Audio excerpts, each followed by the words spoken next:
जो नर्वसनेस होती है ना हल्की सी मेंस से ठीक पहले, तो उस चीज़ से कैसे वो डील करें? अगर प्लेयर उस दिन नर्वस हो गया तो वो गेम से बाहर हो जाएगा। कि ये जो दो शिफ्ट्स होती हैं, एक 9 से 12 एंड देन 2:30 से 5 एंड ऑल, तो ये जो बीच का टाइम है 12 से 2:30 का, उस टाइम पे आइडियली एक एस्पिरेंट को क्या करना चाहिए? नमस्कार, मेंस आने वाले हैं राइट। सबको कुछ ना कुछ टेंशन होगी, कुछ ना कुछ क्वेश्चंस होंगे। तो आज हम राज IAS अकेडमी आए हैं राज सर से डायरेक्टली कुछ आंसर्स पूछने, ताकि आप लोग अपने मेंस में और अपने UPSC एग्जाम में बहुत अच्छे मार्क्स लाके पास कर सकें। Thank you so much sir. आज मुझे बड़ा अच्छा लग रहा है आपके कैबिन में बैठ के सीधा आपसे बातचीत करके। एंड सर, आज की जो बातचीत रहेगी, मैं दो पॉइंट ऑफ व्यू से क्वेश्चंस पूछना चाहती हूँ। एक उन एस्पिरेंट्स का जो अभी एग्जाम देंगे जस्ट नेक्स्ट मंथ सितंबर में, और एक वो स्टूडेंट्स जो नेक्स्ट ईयर के लिए प्रिपेयर कर रहे हैं, राइट? तो लेट्स बिगिन विद दोज जो अभी जस्ट एग्जाम में बैठेंगे। तो सर, सबसे पहला क्वेश्चन मेरा ये है कि बच्चों को जब वो एग्ज़ाम देने बैठें तो वो जो नर्वसनेस होती है ना हल्की सी मेंस से ठीक पहले, वो नर्वसनेस इज़ इट ओके, या फिर अगर वो ज़्यादा नर्वस फील कर रहे हैं, हाथों में पसीना आ रहा है, ऑब्वियसली उससे राइटिंग स्पीड अफेक्ट होगी, तो उस चीज़ से कैसे वो डील करें? आजकल मैम ओलंपिक्स चल रहा है। अगर प्लेयर उस दिन नर्वस हो गया तो वो गेम से बाहर हो जाएगा। राइट। तो स्टूडेंट्स का नर्वस होना बहुत ज़्यादा जो है वो नेचुरल है। जैसे ना एक ओलंपिक्स में जाने के बाद हमें लग रहा होता है यार कि पिछले 2-3 साल की मेहनत की है और यहाँ तक पहुँचे हैं, और आज अगर मेडल नहीं मिला तो फिर ज़ीरो से स्टार्ट करेंगे। इसी तरह जिन्होंने प्री क्लियर कर लिया है, अब लाखों लोगों ने पेपर दिया था, कुछ हज़ार को मेंस की कॉल आई है, तो nervousness is natural part of the process. And congratulations कि आप नर्वस हो, इसका मतलब आपने काफ़ी मेहनत की है। तो नर्वस तो रहना यार बहुत ज़रूरी है, but at the same time ये कॉन्फिडेंस भी रखना कि तुम उन कुछ हज़ारों में हो जिनको ये कॉल आया है। सो दैट मीन्स कि तुमने तैयारी अच्छे से की थी, बस अब उसको कंटिन्यू करना है बिना किसी टेंशन के, बिना किसी स्ट्रेस के, और कंटिन्यू करते हुए अपने आप को बस रीअश्योर करते रहना कि जो तुम कर रहे हो वो पूरी डेडिकेशन के साथ कर रहे हो। आंसर राइटिंग प्रैक्टिस रेगुलरली करते हो, उसका लिए फीडबैक लेते हो, इवैल्यूएट करते हो, और अपने वीक एरियाज़ के ऊपर और ज़्यादा काम कर लेते हो। बस दैट इज़ इट। और वो पसीना तो आना चाहिए, वो मेहनत का पसीना है। अगर वो नहीं आएगा तो इसका मतलब आराम से AC में बैठे हो, TV देख रहे हो और मेहनत नहीं कर रहे हो। So good. Thank you. And sir, मेरे एक दोस्त है, वो अभी जस्ट मेंस में अपीयर होगा, तो उसको ना एक क्वेश्चन था कि ये जो दो शिफ्ट्स होती हैं, एक 9 से 12 एंड देन 2:30 से 5 एंड ऑल, तो ये जो बीच का टाइम है 12 से 2:30 का, उस टाइम पे आइडियली एक एस्पिरेंट को क्या करना चाहिए? या वो अपने शॉर्ट नोट्स देखें या आराम से रिलैक्स बैठे, मतलब उस टाइम पे क्या करना चाहिए उसको? 2 पार्ट्स में डिवाइड कर दो इसको, और पेपर दे के बाहर आए, थोड़ा रिलैक्स कर लो और थोड़ा मेडिटेट कर लो, रिफ़्रेश हो जाओगे। और सेकंड हाफ में क्विकली एक बार जो तुमने लास्ट मिनट रिवीजन नोट्स बनाए थे उनको गो थ्रू कर लो, पर आखिरी के 5 मिनट एक बार फिर से मेडिटेट कर लेना, फ्रेश माइंड के साथ जाना, and you will win. Thank you. And sir, अब मैं बात करूँगी उन स्टूडेंट्स की जो नेक्स्ट ईयर के लिए अपीयर हो रहे हैं। तो अभी जस्ट मैं बाहर घूम रही थी, मैंने कुछ आप ही के स्टूडेंट्स से बात की जिन्होंने जस्ट अभी अपनी जर्नी स्टार्ट की है और नेक्स्ट ईयर उनका फर्स्ट अटैम्प्ट होगा। तो उनमें से एक स्टूडेंट मुझे मिली, मैंने उससे पूछा कि मैं उसका नाम बोलूँ ना बोलूँ, एंड शी वाज लाइक कि नाम मत बोलो, आप क्वेश्चन पूछ लो।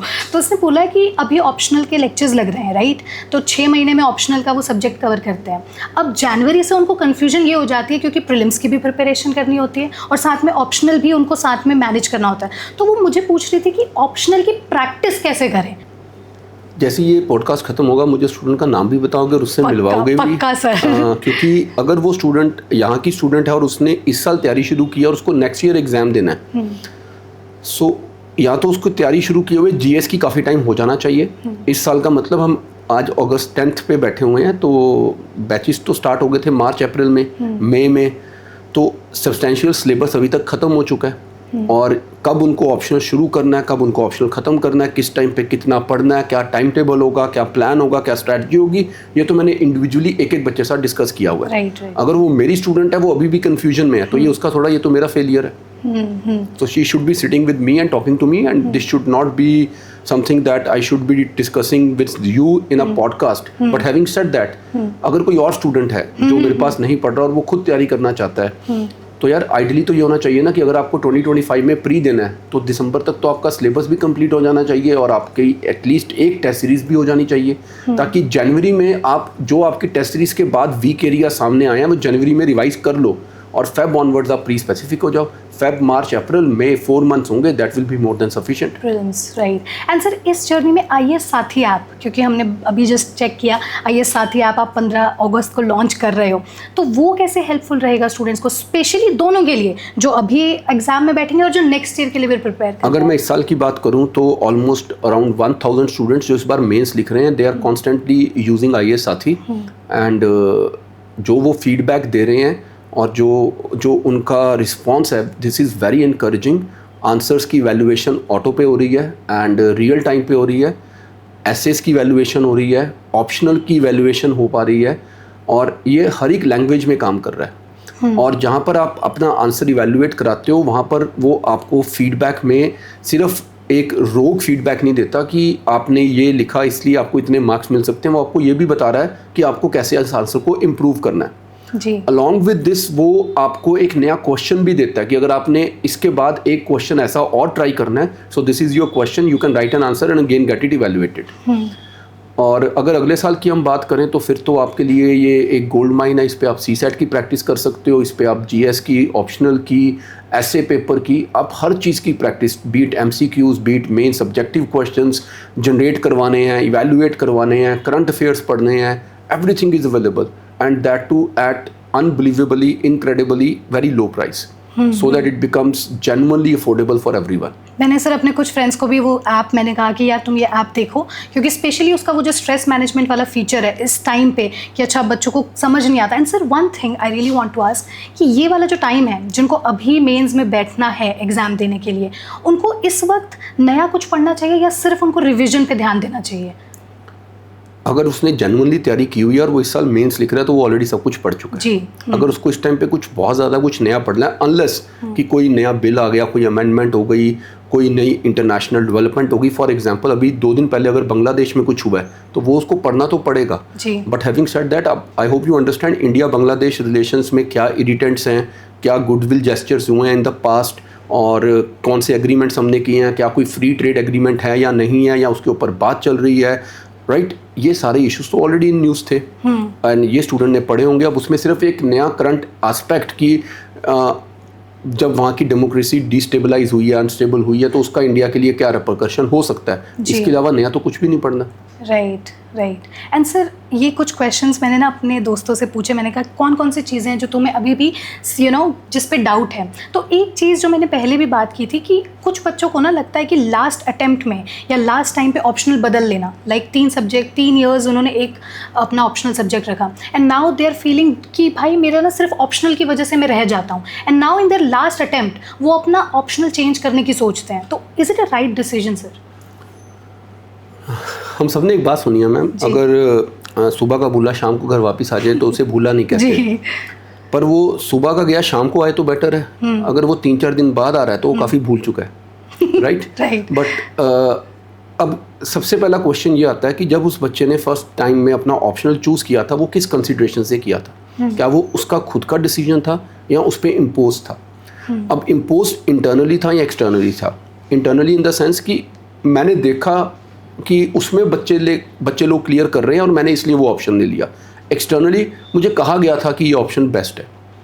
अगर तो वो उसने किसी भी प्रेशर में लिया था, किसी भी इन्फ्लुएंस में लिया था, फिर तो उसको चेंज कर लेना चाहिए। पर अगर उस दिन उसमें उसका खुद का इंटरेस्ट था और अब वो 2 साल 3 साल पढ़ने के बाद भी सस्टेन नहीं कर पा रहा, तो किसी भी ऑप्शन को वो उतने इंटरेस्ट के साथ दोबारा कैसे सस्टेन कर लेगा?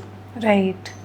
तो सर वो जो at the last moment optional change करने का एक डिसीजन है, फिर भी मैं वही पूछूंगी क्या ये सही है, उसको एकदम से चेंज कर लेना अगर चाहिए? तो वो पहला डिसीजन जो था वो खुद से नहीं लिया गया था, अपने इंटरेस्ट को आइडेंटिफाई करके नहीं लिया गया था, और ओवर द टाइम तुम्हारा इंटरेस्ट अब आइडेंटिफाई हो गया, so you must change it.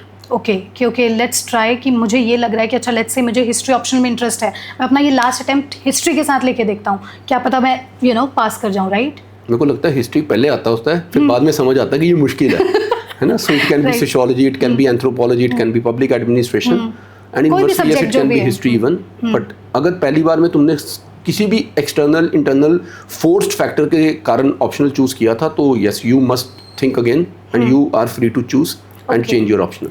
And sir one more thing towards end कि जैसे कभी कभी मेरे जैसे स्टूडेंट स्पेशली अगर मुझे हिस्ट्री भी पसंद है और लेट्स से एग्जाम्पल सोशोलॉजी भी पसंद है और मैं ना सच में डिसाइड नहीं कर पा रही हूँ कि अच्छा मुझे हिस्ट्री में ही इंटरेस्ट है या सोशोलॉजी में इंटरेस्ट है, तो उस टाइम पे आप अगर एज एन एस्पिरेंट आप बैठते और आपको डिसाइड करना होता कि मुझे हिस्ट्री चूज़ करनी है या सोशोलॉजी या कोई और सब्जेक्ट, तो आप कैसे खुद का एक लिस्ट बनाते या खुद कैसे चूज़ करते सर ऑप्शनल? सबसे पहले तो मैम मैं सिलेबस देखता दोनों का, फिर पास्ट ईयर के एटलीस्ट 5 ईयर्स के क्वेश्चंस देखता और अपना कंफर्ट चेक कर लेता ओके एंड अकॉर्डिंगली डिसाइड कर लेता। सर कंफर्ट कैसे मतलब? अब सोशोलॉजी में सोशोलॉजिस्ट के नाम आएंगे थिंकर्स के, क्या मैं उनसे के साथ फेमिलियर हूँ सबके साथ? अगर मैं फेमिलियर हूँ ऑलरेडी या मुझे लगता है कि मैं सारे थिंकर्स को पढ़ सकता हूँ, और अब ऐसा नहीं है ना कि अगर मेरे को वो बोलें कार्ल मार्क्स पढ़ना है तो मुझे सिर्फ कार्ल मार्क्स ही पढ़ना है जी। मुझे कार्ल मार्क्स का क्रिटिक भी पढ़ना है, और कार्ल मार्क्स का क्रिटिक पढ़ते हुए मुझे कार्ल पॉपर पढ़ना पड़ेगा जी। वो सिलेबस में ऐसा तो मेंशन नहीं था कहीं भी। जब मैं कार्ल पॉपर पढ़ूंगा तो उसकी एक बुक है open society and it's enemies, तो उस बुक में उसने क्या बोला है और किस ग्राउंड पे और किन पैरामीटर्स पे उसने कार्ल मार्क्स की आइडियोलॉजी को क्रिटिसाइज किया है, मुझे वो भी समझना पड़ेगा। सो सिलेबस मोर और लेस सबका सेम हो जाता है। अब मेरे को ये आइडेंटिफाई करना है कि क्या मैं उन सारे थिंकर्स के थॉट प्रोसेसेस को पढ़ूंगा, उसके साथ अलाइन हो पाऊंगा, राइट? या मुझे लग रहा है कि यार हिस्ट्री पढ़ लेता हूँ मैं और उसमें चीज़ें डिसाइड ही नहीं है, पता है यार कि अकबर के ऊपर क्वेश्चन आएगा तो मनसबदारी या उसकी एडमिनिस्ट्रेशन के ऊपर क्वेश्चन आ सकता है, या अकबर की वॉर्स के ऊपर क्वेश्चन आ सकता है, दीन इलाही के ऊपर क्वेश्चन आ सकता है। और अगर मैं हिस्टोरियोग्राफी की बात करूँ तो मुझे पता है यार कि मैंने सुना हुआ है या मैंने देखा हुआ है, पढ़ा हुआ है कि मुगल्स की करूँगा तो रिचर्ड्स का नाम लेना होगा। कॉन्फिडेंस आपको फील हो जब आप जहाँ पे मुझे पता है कि ये सिलेबस देख के हाँ यार ये तो मैंने पढ़ा हुआ है, या ये मुझे पता है मुझे पढ़ना ही है, इसमें कुछ वेग नहीं है अब, राइट? तो उसके हिसाब से मैं डिसाइड कर लूँगा। Right. And sir since history आपका भी खुद का फेवरेट सब्जेक्ट है, तो जब आपने हिस्ट्री ऑप्शनल दिया था, राइट? तो सर जब आपने चूज़ किया था तो आपने भी इस तरह की कुछ लिस्ट वगैरह बनाई थी या आपको पता था क्योंकि हिस्ट्री ही चूज़ करनी है मुझे? मैम मेरे पास ना 11th में मैंने history and political science 2 subject choose किए थे क्योंकि मेरा इंटरेस्ट था जी।